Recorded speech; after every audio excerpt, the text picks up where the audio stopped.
इदं सुरूपं तथा वा कलत्रं यशश्चारुचित्र धनं मेरुतुल्यम् मनश्चेन लग्नं गुरोरङ्घ्रिपद्मे ततः किं ततः किं ततः किं ततः किम्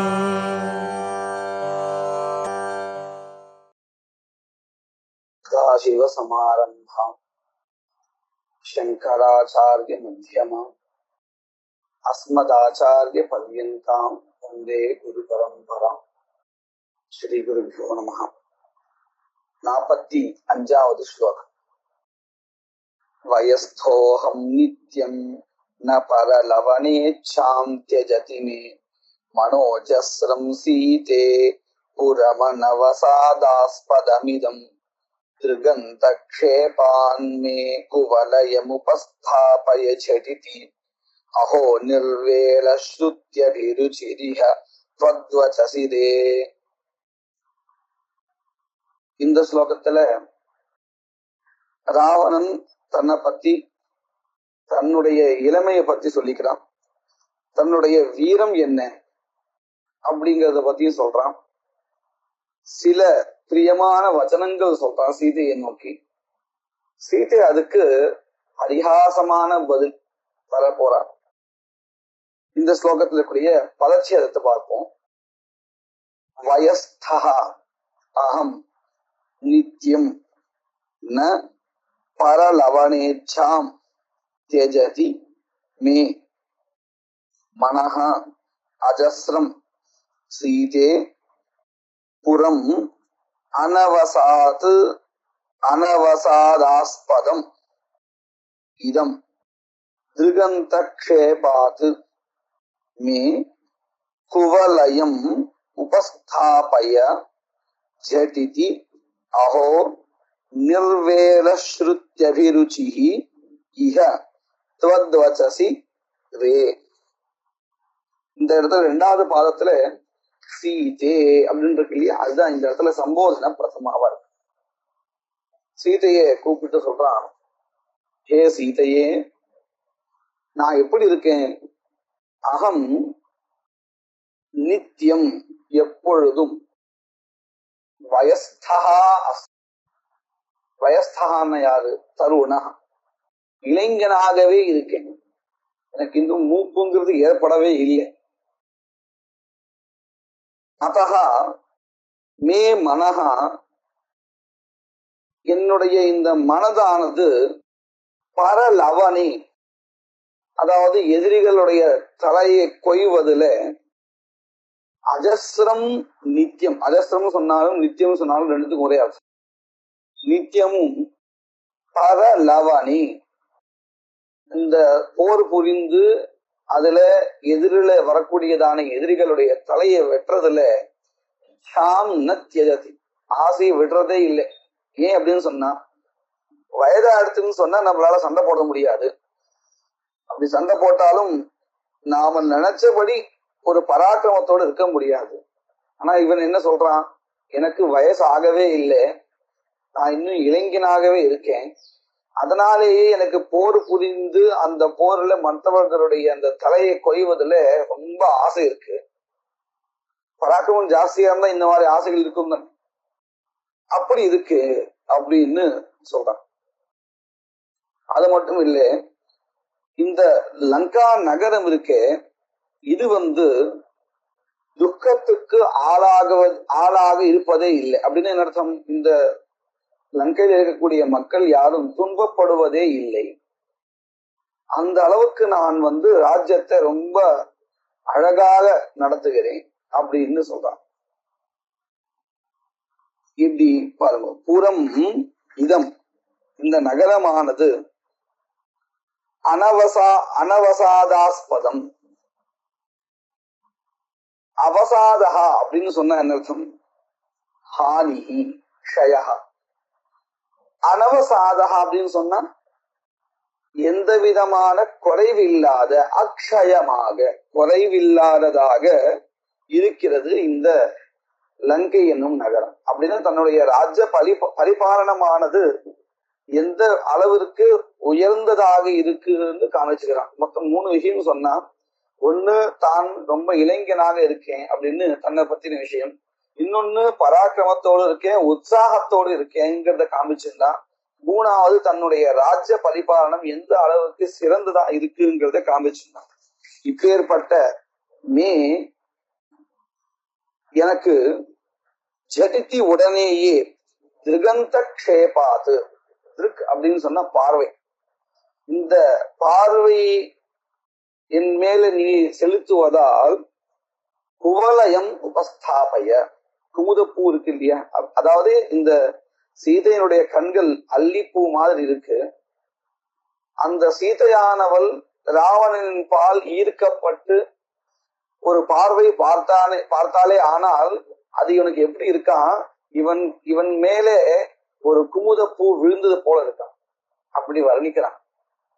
ஹே சீதே, ஜடித்தி உடனேயே, இப்பேற்பட்ட பராக்கிரமத்தோடு இளைஞனாக இருக்கக்கூடிய நல்ல ராஜ்யம் புரிகின்ற எனக்கு திருகந்த க்ஷேபாது, உன்னுடைய இந்த கடாட்ச வீக்ஷண்யத்தினாலே, பார்ப்பதுனாலே, ஓரக்கண் பார்வைன்னு சொல்லுவோம். நேரா பார்க்கறதுங்கிறது சாமானியப்பட்டவாளதான் பார்ப்போம்.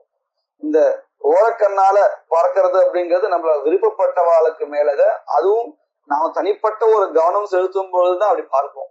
அதனாலதான் அம்பாள் கிட்ட எல்லாரும் வேண்டும் போது அபாங்க வீக்ஷண்யன அப்படின்னு சொல்லுவோம். அபாங்கம் சொன்னாலும் அதுதான் இந்த ஓர பார்வை, கடைக்கண் பார்வைன்னு தமிழ்ல நம்ம சொல்லுவோம் இல்லையா. அந்த பார்வை யாரு மேல விழும், நமக்கு ரொம்ப வேண்டியப்பட்டவா மேலதான் விழும். அதனால நீயும் இப்பேற்பட்ட பராக்கிரமியான என் மேல் திருகந்த க்ஷேபாது குவலயம் உபஸ்தாபய, நீ என் குமுதப்பூ, உன்னுடைய கண்களாகிய அந்த குமுதப்பூவை என் மேல வைப்பாயாக செடித்தி அப்படின்னு இந்த 3 பாதங்கள்ல ராவணன் தன்னுடைய விஷயத்த சொல்லியிருக்கான். எவ்வளவு கவித்துவமா சொல்லியிருக்கான் இல்லையா. 3வது பாதத்தை பார்த்தா எவ்வளவு பெரிய நல்ல கவின்னு தெரியறது. அத மனசுல வச்சிருந்த சீதை பரிகாசம் பண்றா. அஹோ ஆச்சரியம், அஹோ அப்படிங்கிறது ஆச்சரியத்துல, உனக்கு இவ்வளவு எல்லாம் பேச தெரியுமா, உனக்கு அழகெல்லாம் சொல்ல தெரியுமா அப்படின்னு பரிகாசம். அஹோ நிர்வேல ஸ்ருத்ய அபிருச்சி, அத்தியந்தம் அபிருச்சி, ரொம்ப அழகா இருக்கு கேட்கறதுக்கு. இஹ தத் வச்சசி ரே, ஆனா அந்த ரேல தான் எல்லாத்தையும் வச்சிருக்க. வெறுமனே உன்னுடைய வாக்கியம் இவ்வளவு அழகா இருக்கே, நீ உன்னுடைய வாக்கியங்கள்ல இவ்வளவு ஒரு கவித்துவத்தை சொரிந்திருக்கிறாய் அப்படின்னு கேட்டா அது என்ன ஆயிடும், சீதை அவனுக்கு மயங்கிட்டான்னு ஆயிடும் இல்லையா. ஆனா கவி அங்கதான் என்ன பண்ற, ரே அப்படின்னு ஒரு பதத்தை வைக்கிற. ரே என்ன யார நம்ம நீச்சலுக்குள்ளதான் கூப்பிடுவோம் சொல்லியிருக்கோம் இல்லையா. ரே, ஏ முட்டாளே, ரொம்ப பிடிச்சிருந்ததுன்னா முட்டாளே கூப்பிட மாட்டான் இல்லையா. ரே, ஹே முட்டாளே, நீச்சனே, வச்சசி இஹா, உன்னுடைய இந்த சொற்கள்ல நிர்வேல சுருத்தி அபிருச்சி, ரொம்ப அழகான ஒரு ஈர்ப்பு இருக்கிறதே. அஹோ ஆச்சரியம், உனக்கு இப்படியும் பண்ண தெரியுமா, இப்படியும் பேச தெரியுமா அப்படின்னு ஒரு பரிகாசம் பண்றா சீதை. இது மேலோட்டமான அர்த்தம்.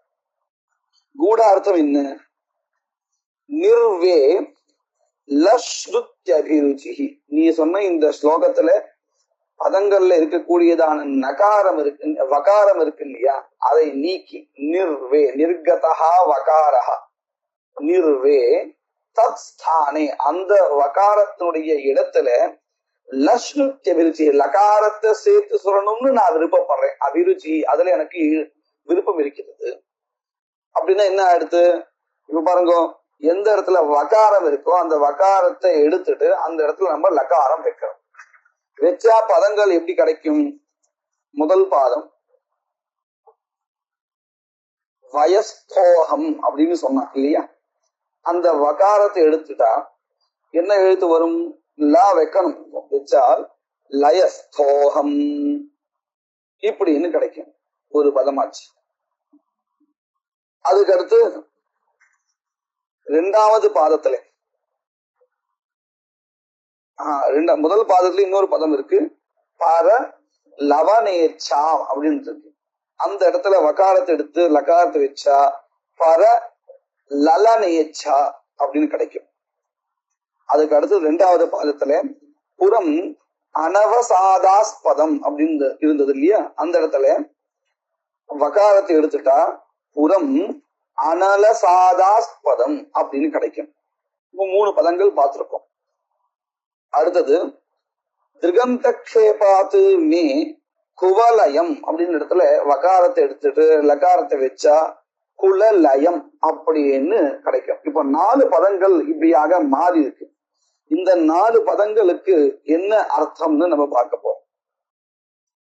முதல் பாதத்துல அவன் தன்னை என்ன சொன்னான், நான் எப்பொழுதும் இளைஞனாகவே தருண அவஸ்தையிலே இருக்கேன்னு சொன்னான். வயஸ்தகான்னு பதம்.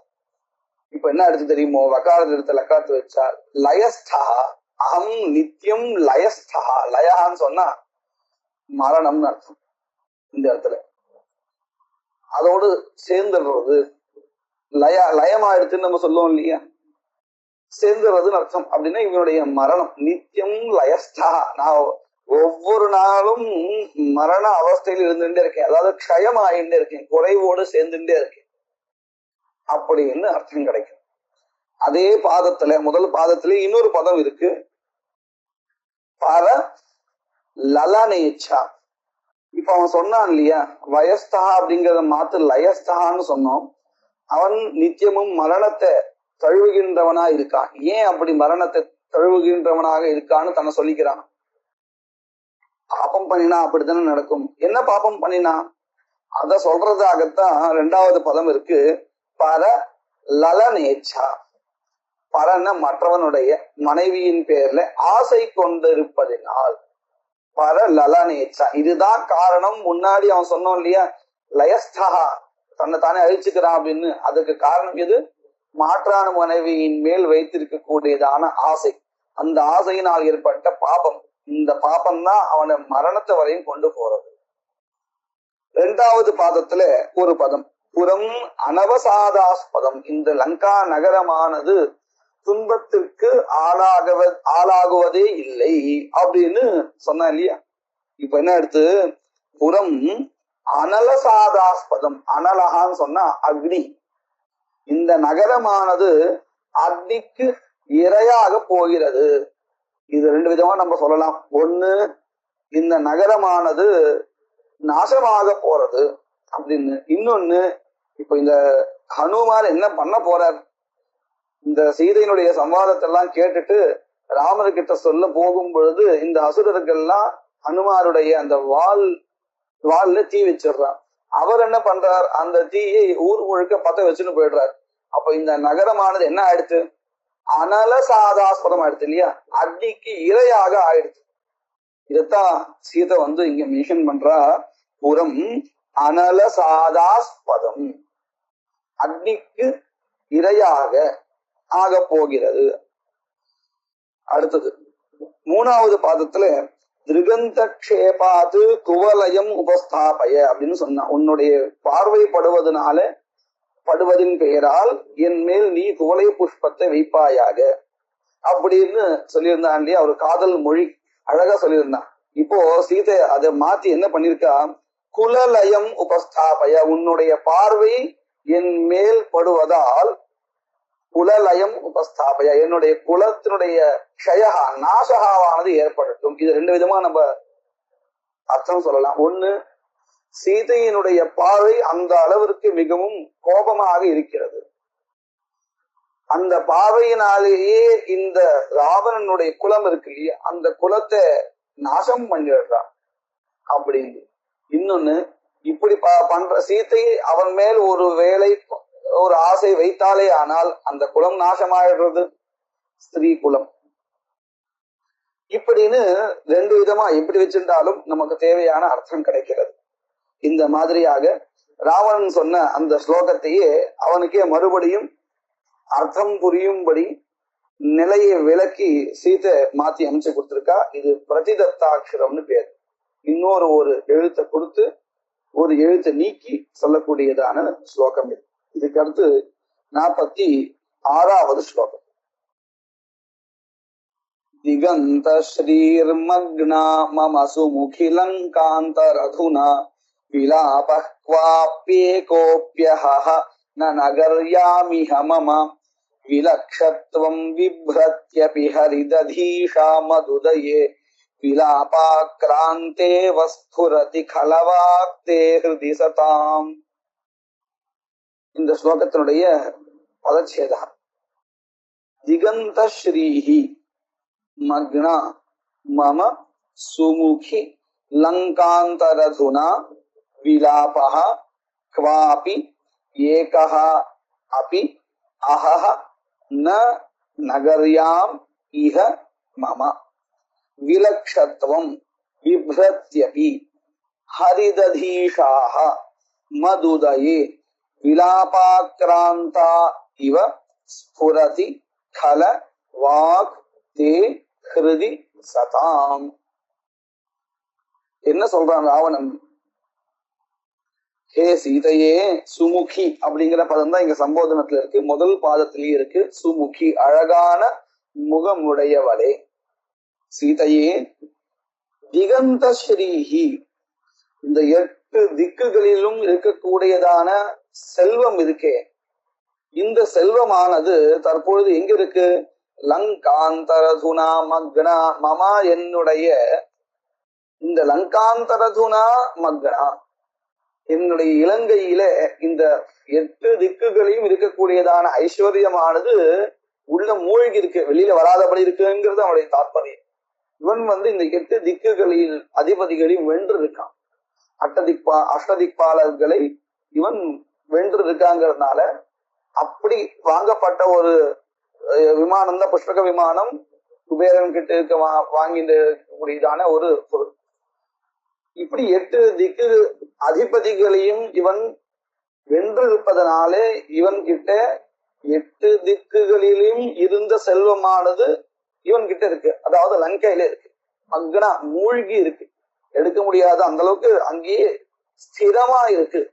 நம்ம முன்னாடி ஸ்லோகங்கள்லாம் பார்த்தோம், செல்வமானது சஞ்சலமா இருக்கும், எல்லா இடத்தையும் மறுபடியும் போயிட்டு இருக்கும் அப்படின்னு ராவணனே சொல்றதை நம்ம பார்த்தோம் இல்லையா? இப்போ அப்படி இல்லை, இவன் கிட்ட மூழ்கி இருக்கு. திகந்த ஸ்ரீஹி, 8 திக்குகளும் இருக்கக்கூடியதான அந்த செல்வமானது மம லங்காந்தரதுனா மக்னா, என்னுடைய இந்த லங்கையிலே இது மூழ்கி இருக்கு.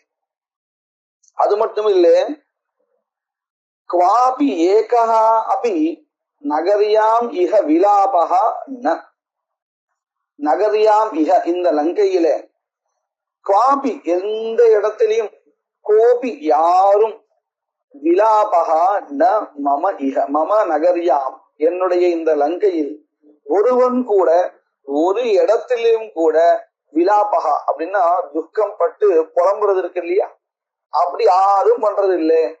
அஹஹா, ஆச்சரியம். இப்படி ஏதாவது ஒரு நாடு உண்டோ? ஏதாவது ஒரு நாட்டுல ஒருத்தன் கூட எந்த இடத்திலையும் துன்பப்படாமல் புலம்பாமல் இருக்கா அப்படின்னு சொன்னா அப்படி ஒரு நாடு நம்மளால பார்க்கவே முடியாது. அந்த அளவுக்கு சிறந்த நாடா இருக்கு என்னுடைய நாடு. நாட்டை சொன்னாலும் அந்த நாடு அப்படி இருக்கிறதுக்கு காரணம் யாரு? இந்த ராஜா தானே, ராவணன் தானே. அதைத்தான் இங்க சொல்றான். கவாபி ஏகஹா அபி அஹஹ ந நகரியாம் இஹ விலாபஹா, விலாபங்கிறதே இல்லை. இதை பார்த்து மது உதயே, என்னுடைய எப்பேற்பட்டதான ஒரு உதயம் இருக்கே, அதாவது விருத்தி வளர்ச்சி, இதை பார்த்து ஹரிததீஷாக விலக்ஷத்வம் விப்ரத்யபி, ஹரிததீஷான்னு பதம் இருக்கு.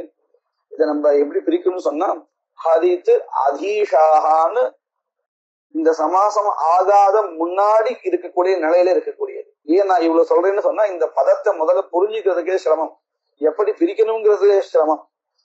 ஹரித்து, இந்த ஹரித்துங்கிற பதத்துக்கு என்ன அர்த்தம்னா 8 திக்குகள்னு அர்த்தம்.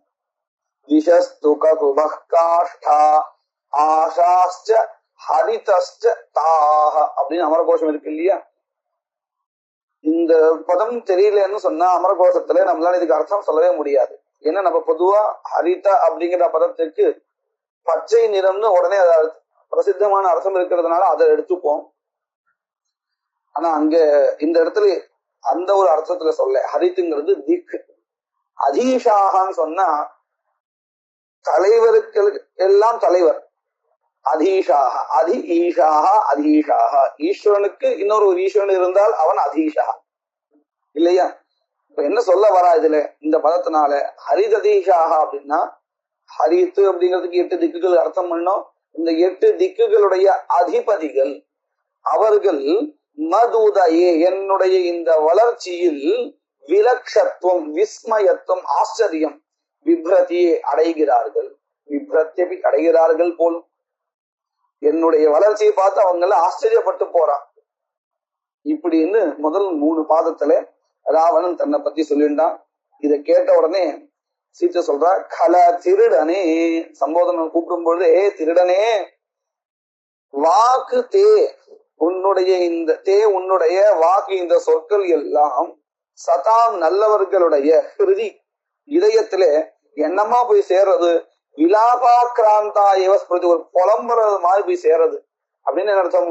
உன்னுடைய இந்த வாக்கியங்கள்ல எனக்கு ஈடுபாடே இல்லை, எனக்கு ஒரு ஆர்வமே இல்லை கேட்கறதுக்கு. இதெல்லாம் நல்லவர்களுடைய இதயத்துல எப்படி போய் சேரும் அப்படின்னு கேட்டா புலம்புற மாதிரி போய் சேரும் அப்படின்னு அவன் கஷ்டப்பட்டு தன்னை பத்தி உயர்வா சொன்னது எல்லாத்தையும் ஒரு க்ஷணத்துல பங்கம் பண்ணிடுறான். இது மேலோட்டமான அர்த்தம். இதே இந்த இடத்துல இருக்கக்கூடியதான இந்த கூடார்த்தம் என்னது அப்படின்னு சொன்னா, ஹே கல, ஏ துஷ்டனே, வாக்கு உன்னுடைய இந்த சொல்லானது விலாப அப்படி இருக்கு இல்லையா, விலாப ஆக்ராந்த அப்படின்னு இருக்கு. இதை நம்ம புரிஞ்சுக்கிறதுக்கு என்ன பண்ணோம், வில பாக்ராந்த அப்படின்னு நம்ம இந்த இடத்துல பதத்தை பிரிச்சுக்கணும். அப்படி பிரிச்சுன்னா என்ன அர்த்தம் கிடைக்கும், லகாரம் இல்லாத விகத லகாரஹா வில பாக்ராந்த அப்படின்னா பாவுடன் சேர்ந்ததாக. இந்த ஸ்லோகத்துல இப்படி போன ஸ்லோகத்துல வகார ஸ்தானத்துல லகாரம் வந்ததோ அத போல இந்த இடத்துல லகார ஸ்தானத்துல பகாரம் சேர்த்து வைத்து சொல்ல வேண்டியது. அப்படி சொன்னா அந்த பதங்கள் என்னவா மாறும் அப்படின்னு கேட்டா, திகந்த ஸ்ரீர் மக்னா மம சுமுகி லங்காந்தரதுனான்னு இருந்தது இல்லையா, அந்த லா எடுத்துட்டு பா வச்சா பங்காந்தரதுனா.